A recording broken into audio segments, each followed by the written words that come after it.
평생 인간관계에서 가장 많이 하는 실수. 여러분, 오늘은 데일 카네기의 인생론을 바탕으로 우리가 평생 인간관계에서 반복적으로 저지르는 실수들에 대해 깊이 있게 이야기해 보려고 합니다. 카네기는 20세기 초반 수많은 사람들의 인간관계와 성공에 대해 연구했던 인물입니다. 그의 통찰은 100년이 지난 지금도 여전히 유효하며 우리의 일상 속에서 매일같이 마주하는 문제들에 대한 명쾌한 해답을 제시합니다. 여러분은 혹시 이런 경험이 있으신가요? 좋은 의도로 말했는데, 상대방이 기분 나빠했던 적, 열심히 설명했는데, 전혀 설득되지 않았던 적, 가까운 사람과의 관계가 어느 순간 소원해진 적 말입니다.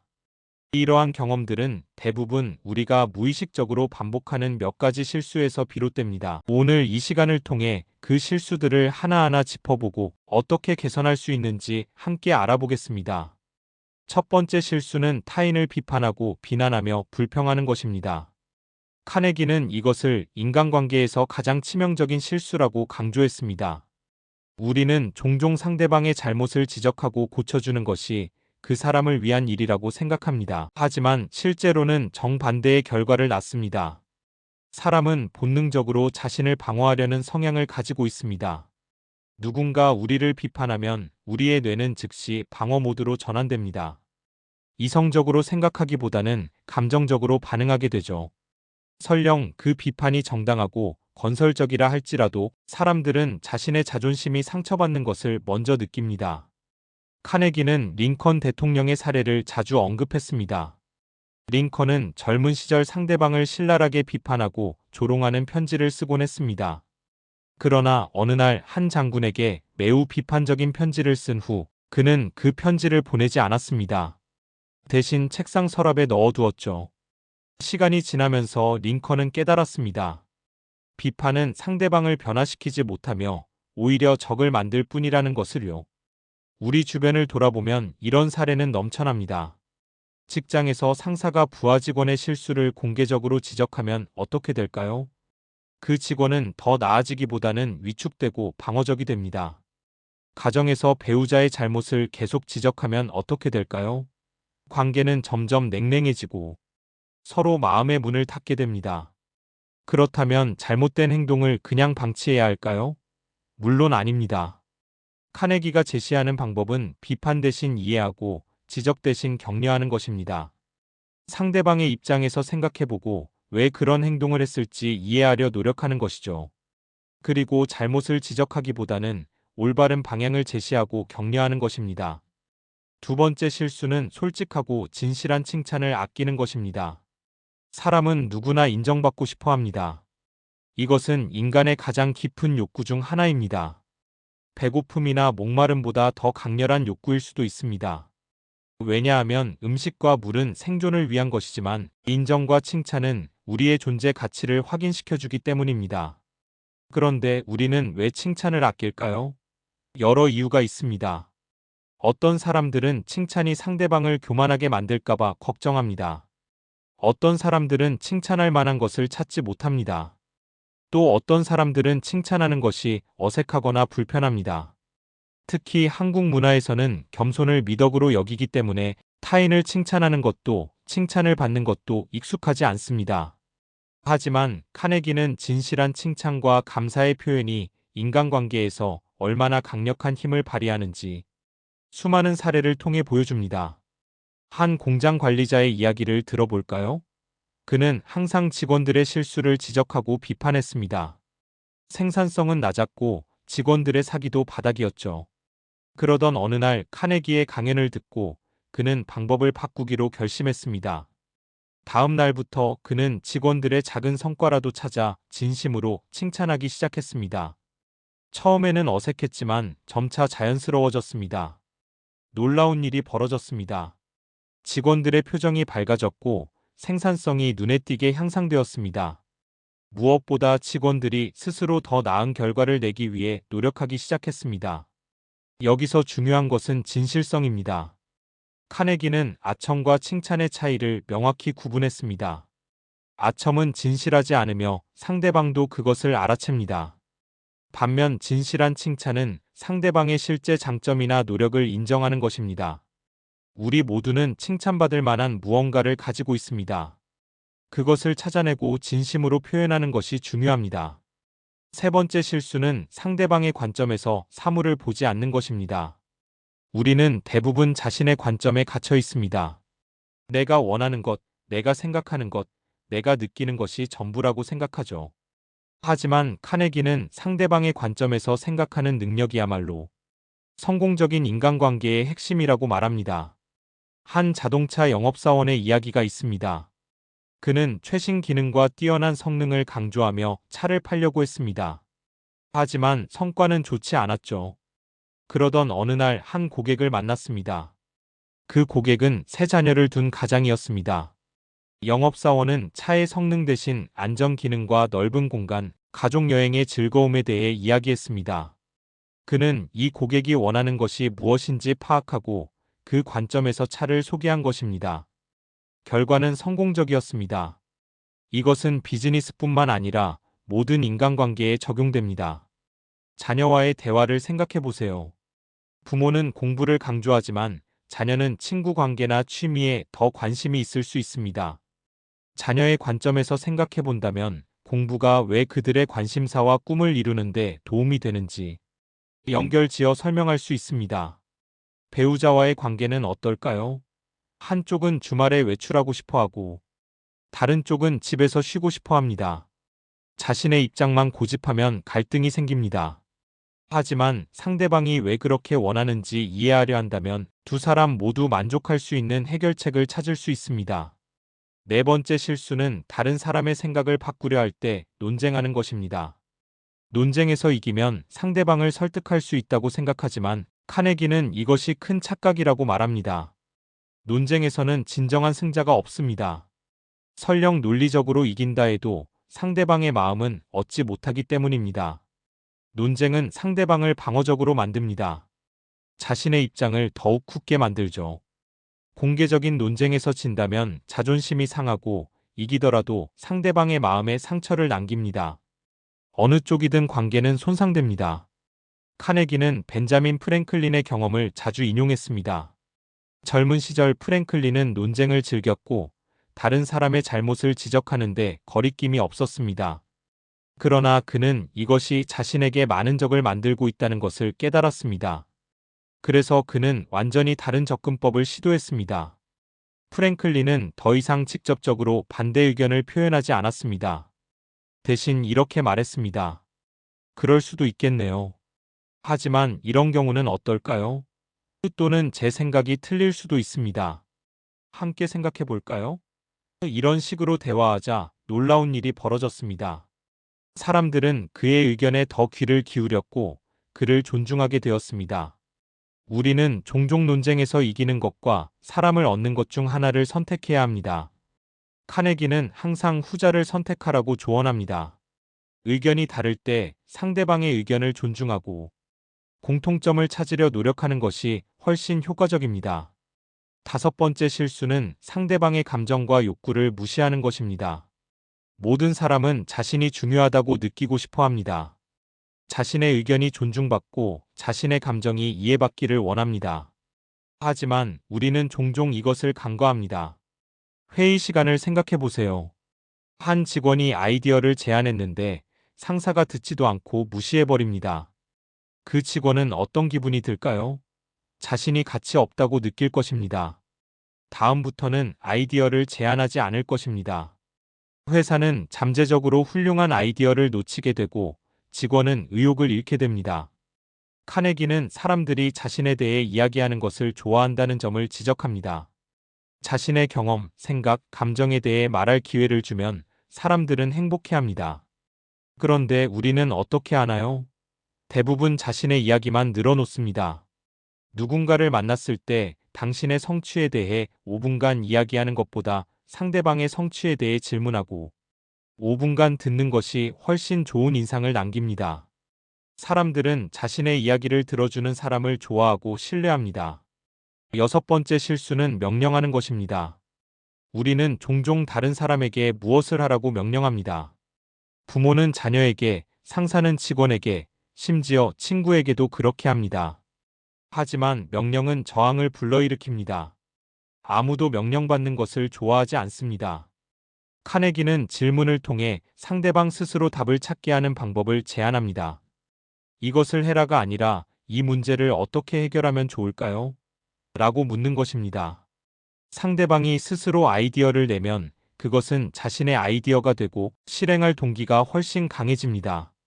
한 공장 관리자는 품질 문제로 고민하고 있었습니다.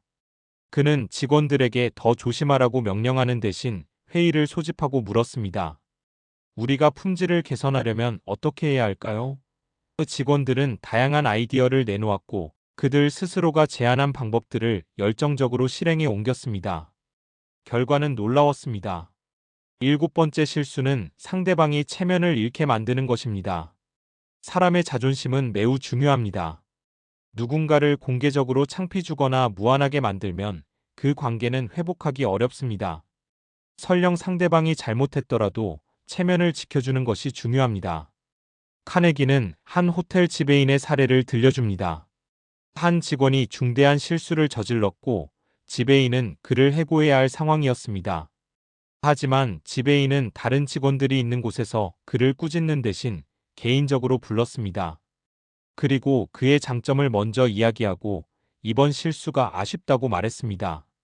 직원은 자신의 잘못을 인정하고 사과했으며 스스로 사직하겠다고 말했습니다. 지배인은 그에게 다른 기회를 주었습니다.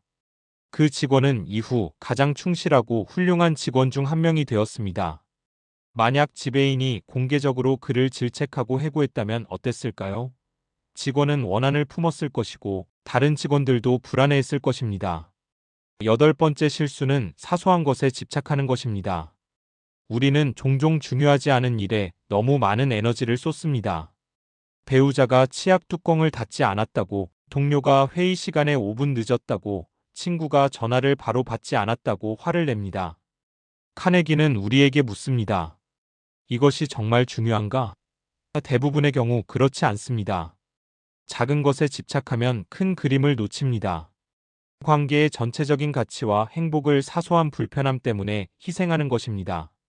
그는 결혼 생활을 예로 듭니다. 많은 부부가 사소한 습관 차이 때문에 다툽니다. 하지만 이런 것들은 상대방의 본질이 아닙니다. 중요한 것은 서로를 사랑하고 존중하며 함께 행복한 삶을 만들어가는 것입니다. 치약 뚜껑보다 훨씬 중요한 것들이 있습니다. 카네기는 선택하라고 말합니다. 옳은 것을 택할 것인가, 행복한 것을 택할 것인가? 많은 경우 작은 것에서 물러서는 것이 관계를 지키는 지혜입니다. 아홉 번째 실수는 과거의 잘못을 계속 들춰내는 것입니다. 누군가 실수를 했고 사과했습니다. 하지만 우리는 같은 일이 생길 때마다 그 과거의 실수를 다시 언급합니다. 너 저번에도 그랬잖아. 이런 말은 관계의 독과 같습니다. 사람은 변화할 수 있고 성장할 수 있습니다. 과거의 잘못을 계속 들춰낸다면 상대방은 아무리 노력해도 용서받지 못한다고 느낍니다. 변화할 동기를 잃게 되죠. 오히려 어차피 나를 믿지 않는데 뭐하는 자포자기의 태도를 갖게 됩니다. 카네기는 용서와 새로운 시작의 중요성을 강조합니다. 누군가 잘못을 인정하고 개선하려 한다면 그에게 깨끗한 출발의 기회를 주어야 합니다. 과거는 과거일 뿐 현재와 미래가 더 중요합니다. 열 번째 실수는 완벽을 기대하는 것입니다. 우리는 다른 사람이 완벽하기를 바랍니다. 실수하지 않고 항상 우리의 기대에 부응하고 늘 좋은 모습만 보이기를 원합니다. 하지만 이것은 불가능합니다. 왜냐하면 우리 자신도 완벽하지 않기 때문입니다. 카네기는 인간의 불완전함을 받아들이라고 말합니다. 모든 사람은 장점과 단점을 함께 가지고 있습니다. 완벽한 사람을 찾으려 한다면 평생 외로울 것입니다. 대신 상대방의 장점을 보고 단점을 이해하려 노력하는 것이 지혜입니다. 부모가 자녀에게 완벽을 요구하면 어떻게 될까요? 자녀는 스트레스를 받고 자신감을 잃습니다. 실패를 두려워하게 되죠. 반면 부모가 자녀의 노력을 인정하고 실수를 배움의 기회로 본다면 자녀는 건강하게 성장합니다. 직장에서도 마찬가지입니다. 완벽한 직원은 없습니다. 중요한 것은 그 사람의 강점을 살리고 약점을 보완할 수 있는 환경을 만드는 것입니다. 11번째 실수는 감사를 표현하지 않는 것입니다. 우리는 다른 사람이 해준 것을 당연하게 여기는 경향이 있습니다. 배우자가 식사를 준비하는 것, 동료가 도움을 주는 것, 친구가 함께 시간을 보내주는 것을 당연시합니다. 그리고 감사를 표현하지 않습니다. 하지만 감사의 표현은 관계를 따뜻하게 유지하는 연료와 같습니다. 간단한 고마워요라는 말 한마디가 상대방에게 큰 기쁨을 줄 수 있습니다. 자신이 한 일이 인정받고 감사받는다는 것을 아는 것만큼 사람을 행복하게 하는 것은 없습니다. 카네기는 매일 감사할 것을 찾으라고 조언합니다. 아침에 일어나 가족에게, 출근해서 동료에게, 저녁에 집에 돌아와 다시 가족에게 감사의 말을 전하는 습관을 들이는 것입니다. 이것은 단순하지만 관계를 극적으로 개선합니다. 12번째 실수는 변화를 강요하는 것입니다. 우리는 종종 다른 사람을 바꾸려고 합니다. 내가 이렇게 좀 바뀌면 좋겠어. 왜 이렇게 하지 않니? 하지만 사람은 강요로 변하지 않습니다. 오히려 저항합니다. 카네기는 사람이 변하는 유일한 방법은 스스로 변하고 싶을 때라고 말합니다. 우리가 할 수 있는 것은 상대방이 변화하고 싶은 동기를 갖도록 돕는 것뿐입니다. 그리고 그 방법은 명령이나 비난이 아니라 격려와 인정입니다. 한 아버지는 게으른 아들을 변화시키고 싶었습니다. 아들을 비난하고 꾸짖었지만 소용없었습니다. 그러던 어느 날 아버지는 방법을 바꿨습니다. 아들이 작은 일이라도 할 때마다 칭찬하고 격려했습니다.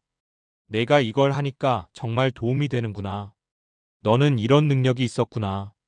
놀랍게도 아들은 점점 변하기 시작했습니다. 자신이 인정받고 필요한 존재라고 느끼자 스스로 더 많은 것을 하려고 노력했습니다. 아버지가 변화를 강요했을 때는 전혀 변하지 않던 아들이 격려를 받자 스스로 변화한 것입니다. 13번째 실수는 경청하지 않는 것입니다. 우리는 대화할 때 상대방의 말을 진정으로 듣기보다는 다음에 자신이 할 말을 생각합니다. 상대방이 말하는 동안 우리의 머릿속은 이미 반박할 내용이나 자신의 경험담으로 가득 차 있습니다. 카네기는 경청이야말로 최고의 칭찬이라고 말합니다. 누군가에게 당신의 온전한 관심을 주는 것, 그들의 말을 진심으로 듣는 것은 그들에게 당신은 중요합니다라고 말하는 것과 같습니다. 진정한 경청은 단순히 침묵하며 듣는 것이 아닙니다. 눈을 맞추고 고개를 끄덕이고 적절한 질문을 하며 상대방의 감정을 이해하려 노력하는 것입니다.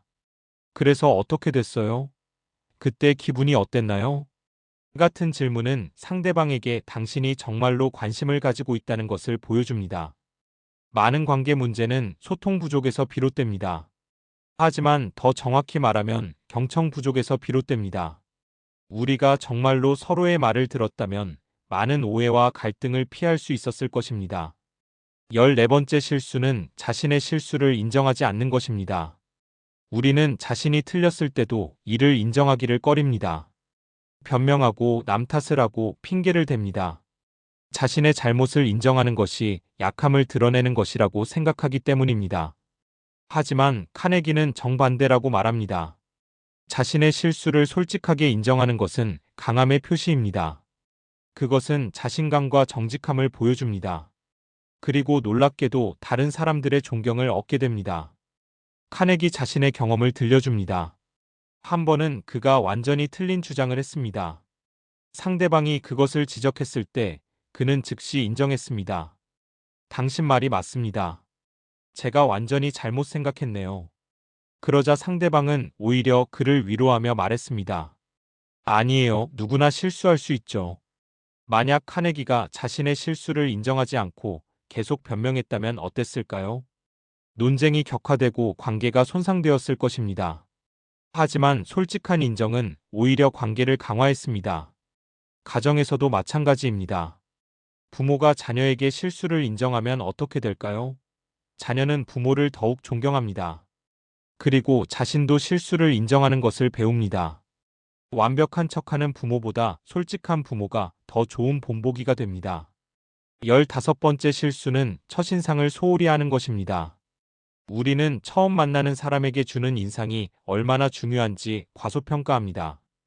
연구에 따르면 사람들은 첫 몇 초 안에 상대방에 대한 판단을 내립니다. 그리고 그 첫인상은 좀처럼 바뀌지 않습니다. 카네기는 미소의 힘을 강조합니다.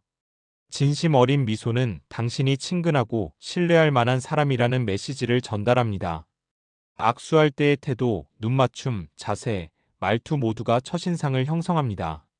많은 사람들이 나는 내 모습 그대로 인정받고 싶어라고 말합니다. 물론 진정성은 중요합니다. 하지만 좋은 첫인상을 주려는 노력이 가식적인 것은 아닙니다. 오히려 상대방에 대한 존중의 표현입니다. 비즈니스 세계에서 첫인상의 중요성은 더욱 명확합니다. 면접, 미팅, 네트워킹 행사에서 첫인상이 기회를 결정짓습니다. 하지만 이것은 개인적 관계에서도 마찬가지입니다. 새로운 이웃, 친구의 친구, 배우자의 가족을 만날 때 좋은 첫인상은 그 후의 관계를 훨씬 수월하게 만듭니다.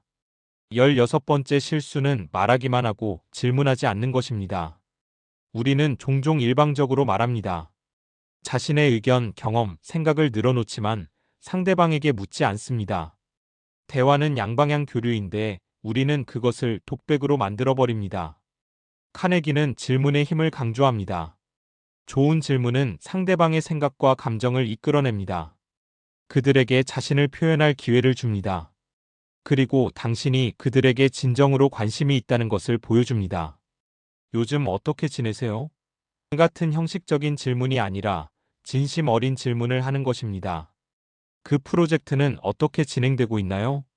그 결정을 내리는 게 쉽지 않았을 것 같은데 어떠셨나요? 이런 질문은 대화를 깊이 있게 만듭니다. 질문은 또한 갈등을 해결하는 도구입니다. 의견이 충돌할 때 당신은 틀렸어요 라고 말하는 대신 그렇게 생각하신 이유가 무엇인가요? 라고 묻는 것입니다. 이것은 대화의 문을 열어두고 이해를 향한 길을 만듭니다. 17번째 실수는 약속을 가볍게 여기는 것입니다. 우리는 때때로 지킬 수 없는 약속을 합니다. 또는 약속을 하고서 잊어버리거나 중요하지 않게 여깁니다. 나중에 연락할게요. 다음에 꼭 만나요. 하지만 실제로 하지 않습니다. 카네기는 신뢰가 인간관계의 기초라고 말합니다. 그리고 신뢰는 약속을 지킴으로써 쌓입니다. 작은 약속이라도 지키지 않으면 신뢰가 무너집니다. 반대로 작은 약속이라도 꾸준히 지키면 신뢰가 쌓입니다. 실천 가능한 약속만 하는 것이 중요합니다. 불확실하다면 노력해 볼게요. 또는 가능할지 확인해보고 알려드릴게요 라고 말하는 것이 꼭 할게요 라고 말했다가 지키지 못하는 것보다 낫습니다. 한 사업가는 작은 약속도 철저히 지키는 것으로 유명했습니다. 회의에 5분 일찍 도착하고 약속한 날짜에 정확히 일을 완료하고 말한 대로 실행했습니다. 사람들은 그를 믿었고 그와 함께 일하고 싶어 했습니다. 그의 성공은 큰 재능보다는 작은 약속을 지키는 습관에서 비롯되었습니다. 마지막으로 18번째 실수는 관계를 당연하게 여기는 것입니다. 우리는 가까운 사람들 오래된 관계를 당연하게 여깁니다. 가족이니까 오래된 친구니까 항상 그 자리에 있을 거이라 생각합니다. 그래서 노력을 게을리합니다. 하지만 모든 관계는 지속적인 관리의식과 노력이 필요합니다. 식물에 물을 주지 않으면 시들듯이 관계도 돌보지 않으면 시들어갑니다. 가까운 사람일수록 더 많은 관심과 사랑을 표현해야 합니다. 성공적인 인간관계의 비밀은 상대방의 관점에서 생각하고 상대방의 욕구를 이해하며 상대방을 진심으로 존중하는 것입니다. 매일 아침에 일어나서 오늘 만날 사람들에게 어떻게 긍정적인 영향을 미칠 수 있을 것인지 생각해 보세요. 대화할 때 말하는 것보다 듣는데 더 많은 시간을 할애하세요. 작은 약속이라도 반드시 지키고 감사를 표현하고 가까운 사람들에게 사랑을 표현하세요. 오늘의 내용이 시청자님에게 많은 도움이 되기를 기도합니다.